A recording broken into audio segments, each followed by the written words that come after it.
Hey, check out this cool game. It looks pretty fun and all, but something's missing. Ah, that's much better. Sound can add a lot to a game, and I'm not just talking about the background music.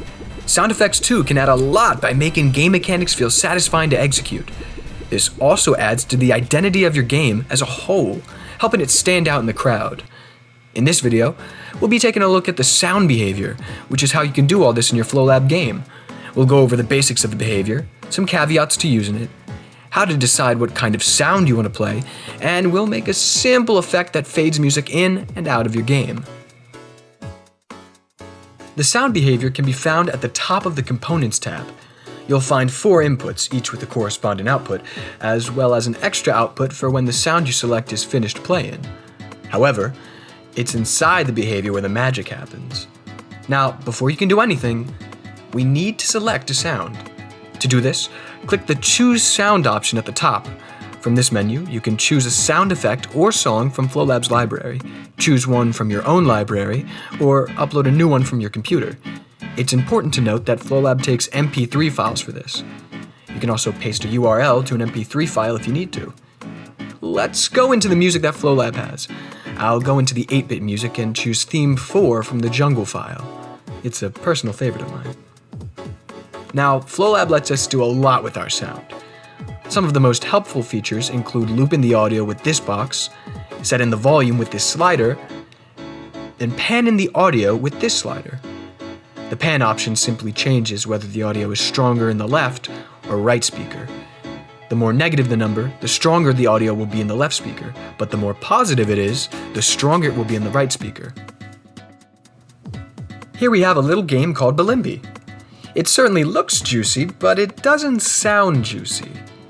Let's add some sound effects and music to really give this game some life. We'll start with some background music. Let's make an object that'll sit just outside of the player's view. We'll keep it simple and call it music. I'll choose this pre-made sprite so we can easily identify the object. Now, we'll go into the Behaviors menu and grab a sound behavior from the Components tab. For our sound, we'll go into the Music folder. Let's check out the themes. Inside the Action folder is a song called Loopin' Boss Battle. I think it's perfect for the game, don't you? Now that we have the audio picked out, let's make sure it's loopin'. We'll also set it to streamed music mode so the song loads as it plays. With the sound behavior set, we need to get it to play. Now we can just connect the once trigger to make it start, but we have to keep in mind a crucial restriction of web browsers. Browsers prevent any autoplay from a tab until it's focused, so to make sure the audio plays correctly, we'll use a mouse click input. Let's make the audio fade in to really add a polished feel. We'll need an ease behavior, which can be found in the Logic and Math tab. In the preset settings for the ease behavior, a number will be output that starts at 0 and ends at 100 after 1 second. Let's change the 100 to 40 so that the background music doesn't overpower the sound effects. All we need to do now is connect the down output of the mouse click behavior to the start input of the ease behavior and the play input of the sound behavior. Then, we'll connect the output of the ease behavior to the volume input of the sound behavior. This will gradually increase the volume until it's at 40. With our background music set, let's start adding sound effects. We'll start with a simple sound effect for when the player shoots, since they do that quite a bit in the game. To start, we'll go into the behavior editor of the player ship object. Every time the ship shoots a bullet, the output goes into the shooting animation bundle. So we'll make our sound effect in there. Let's grab a sound behavior, and this sound effect should be perfect. This sound effect is going to be played a lot, so we'll drop the volume down to 60. We'll keep it to sound effect mode so the full audio is ready before it's played.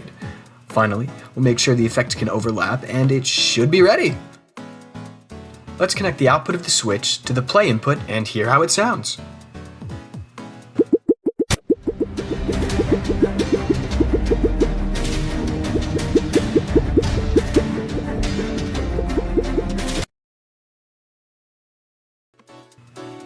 Now let's add some effects to the enemy planes. Every enemy in the game is a copy of the same one, so if we add something to one, it'll be added to them all. Let's add a sound effect for when the enemies get hit. We'll go into the behavior editor and into the health bundle. There's a lot here, but we're focused on this first switch. This switch outputs whenever a hit is registered.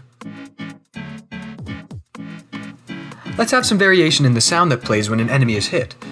To do this, we'll grab a sound behavior and a router from the Logic and Math tab. In the sound behavior, we'll grab an impact sound effect. Keep it to sound effect mode and allow overlap. We'll then copy and paste this behavior 2 times so we have sound effects with the same settings.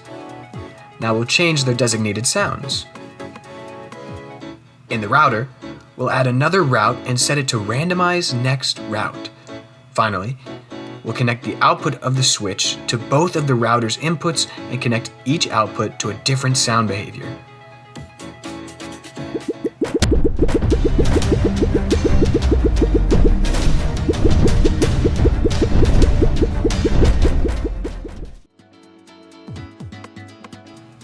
Let's finish off by adding one last sound effect. When you destroy an enemy, there's no sound to give the player that feedback. Let's make this one a special one by stacking sounds to make a more intricate sound effect. This filter here checks the enemy's health. Once their health is at 0, it passes, so we'll connect the sound effect from here. We'll grab 2 sound blocks and choose the perfect sound for them.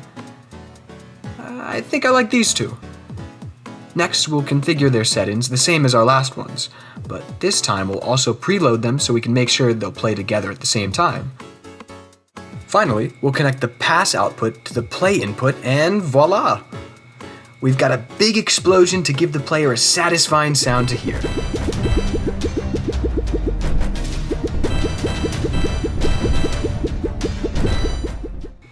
Sound design is an often overlooked part of game development, but it goes a long way to changing the feel of your game. We gave this example very dramatic sound effects, but if we choose some different music, then the tone of the game could be completely different.